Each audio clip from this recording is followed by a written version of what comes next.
Well, let's take you live now to the Sefako Makgatho Presidential Guest House in Pretoria, where that gathering will take place.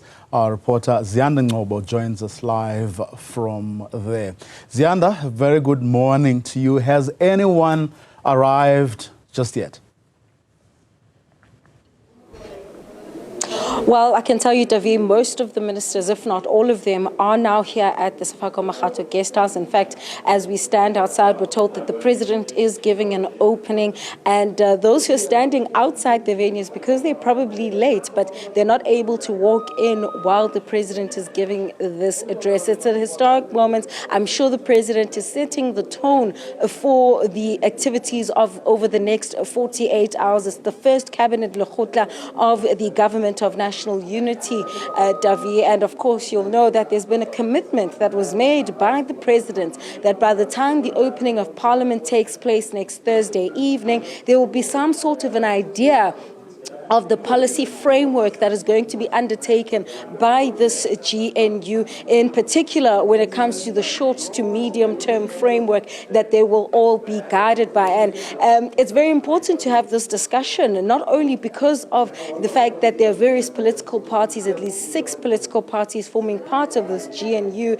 that you now have to bring together and unite, but also just given how there have been so many pronouncements from these various ministers and raising concern around whether or not they're there to serve their own, political parties' ambitions with the 2026 local government elections around the corner, or will this GNU be able to work together for the betterment and for the interests of South Africans?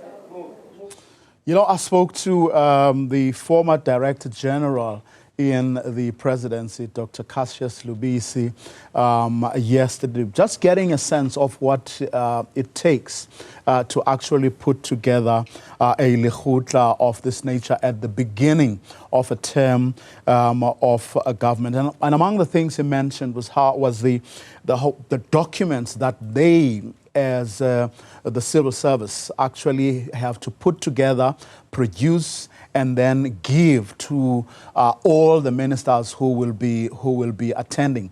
But importantly, he was saying, and I'm reminded of this by what you just said, the pronouncements that the various ministers and deputy ministers have been making, certainly over the past week or so. He says what then, as directors general, they do is to bring everyone up to speed with regard to what the previous administration had been up to, some of the decisions that have been taken, which I would imagine, notwithstanding the whatever driving ambitions there may be from the new crop of ministers that are coming through, they will also obviously have to look at whatever it is that the government has been doing over the last term, certainly.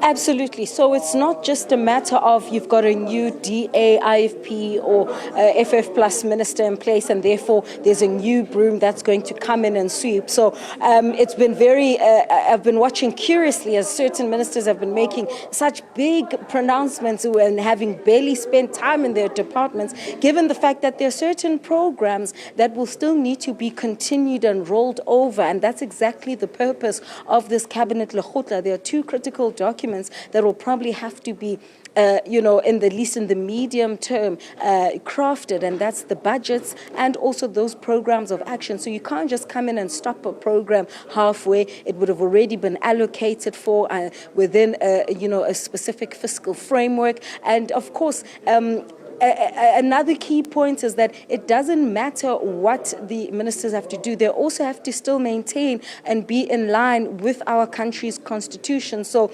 some ministers seemingly ambitious, yes, but, they still have to be led by their directors general, as you've said, reviewing the programs that were there, where they can tweak, and probably only as some analysts have said, only in the second or third year will they be able to then implement their own kind of programs. But this Lekgotla is important because whatever policies are decided here are also binding on all the ministers. So this issue of almost an individual kind of approach to say this is what I'm doing as an ex-minister from X party is not necessarily going to be easy, because now you're going to be confined to this policy framework that everybody in the room this weekend is going to adopt and commit to illegally so. And so everyone will have to operate within those confines. It will then become the role of President Cyril Ramaphosa to implement that discipline and to almost be like a school principal, Vuyo, insofar as ensuring that everybody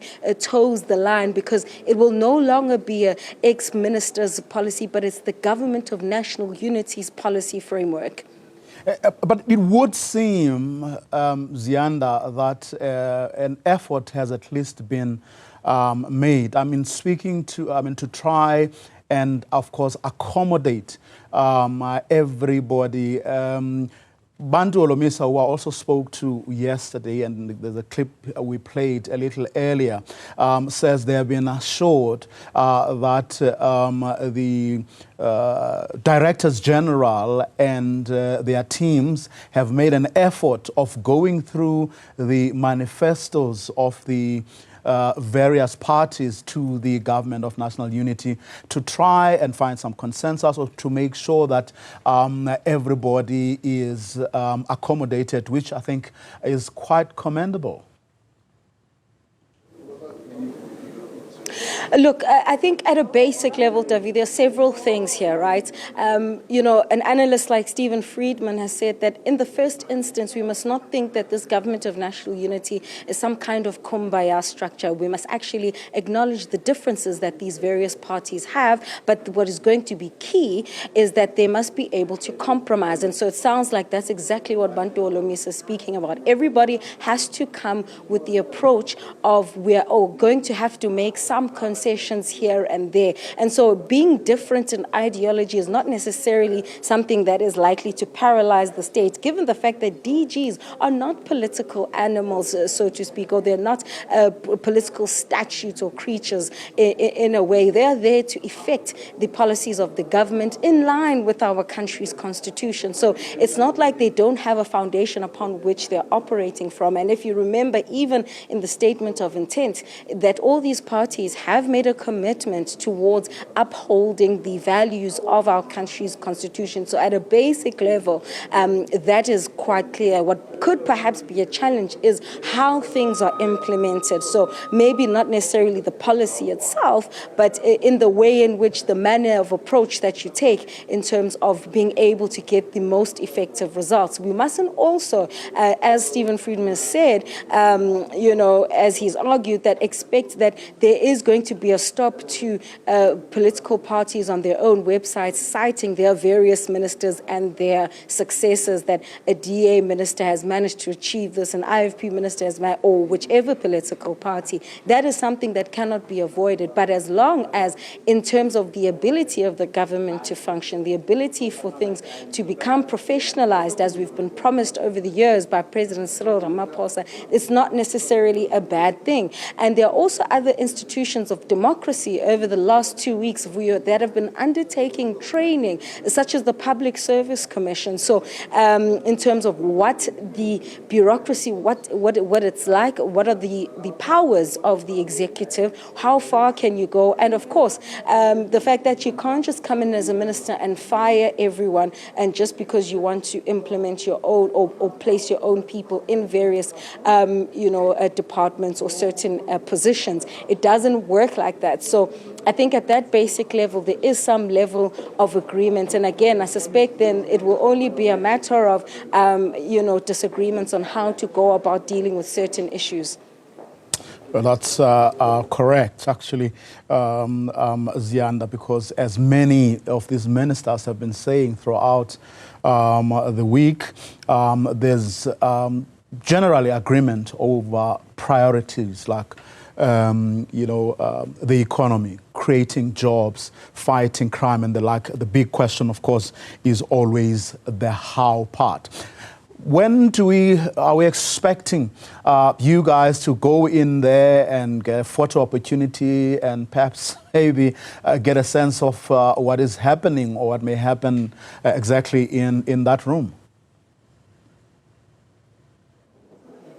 I'm sure you saw me turning around, and I'm just going to quickly step out of shot because I was trying to grab a peek as to what is happening inside. But you can see that there are certain ministers who are also there. I can see the Northwest Premier, Zamani Sol, standing there. So they're standing outside. We're likely to go in just after 10 o'clock. Journalists were asked to arrive at around that time. And as I've already mentioned, the president is already inside. We're told that he began his welcome address at 8:30. I suppose setting the tone, as I mentioned earlier, for what's likely to take place over the next 48 hours. I mean, some of these ministers, they're in the executive for the very first time.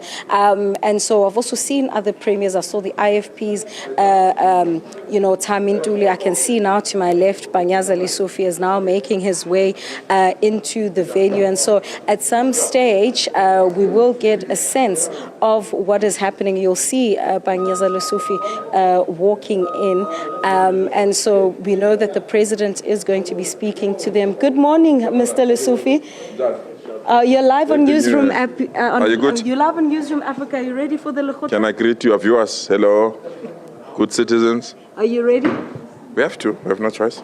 And you'll get some semblance of agreement, I suppose, on how to implement policy. Indeed. I think this is the debating forum of all the policy contestation. It is also a forum where we'll be in a position to plan how this next 5 years will look like and how will we move with speed to implement some of the critical areas that need our immediate attention for our country to prosper. Any nervousness on your part in terms of being able to find that consensus on how to do things? Not really. I think there is a common understanding across all political parties and across all fronts that we have to fight unemployment, have to ensure that we end poverty, and that our economy must grow, and we must be competitive compared to other international formations or the global stage. You are at the helm of the economic hub of South Africa, a big task on your hands. There's always been an issue of departments or even spheres of government working in silos. As you now deal with a GNU now, which is an added layer, what do you think needs to be done to ensure that there's cohesion? No, to me it's a plus, it's an advantage. Sometimes we need to cross-check our policy position, and sometimes we need to cross-check the thinking of other colleagues. So to bring other people to be part of Government of National Unity, it's a major boost so that we can understand what is their thinking, what is their approach. You know, sometimes when you are alone, you think that you are right, you are correct, only to find that when somebody say, hey, check that, there is a red light there, and you can be in a position to avoid it, and it will be the best interest of all of us. So you've been humbled. To work together is nice. All right, Panyaza Lesufi, let's allow you to go inside the Gauteng Premier there. So the premiers of the various provinces are also here. And as we now prepare, Vuyo, for that quick doorstep, we're told that Kumbuzo Nchabeni, the minister in the presidency, is likely to give us that doorstep in terms of what's happening, is what's going to take place over the next few days. And then, of course, then that quick photo opportunity where they'll all be inside. A very interesting twist there to the framing of what they're about to do from Panyaza Lesufi. Humble perhaps, as you say, but a very interesting way of putting things ahead, of course, of that Lekgotla. Ziyanda Ngcobo will be back with you a little later on. She's staying put. She's at the presidential guest house, Makgatho, in Pretoria, where, of course, that Cabinet Lekgotla is going to start, or proceedings are going to begin in earnest in the next 40 minutes or so in terms of the schedule. We'll be back with Ziyanda a little later on.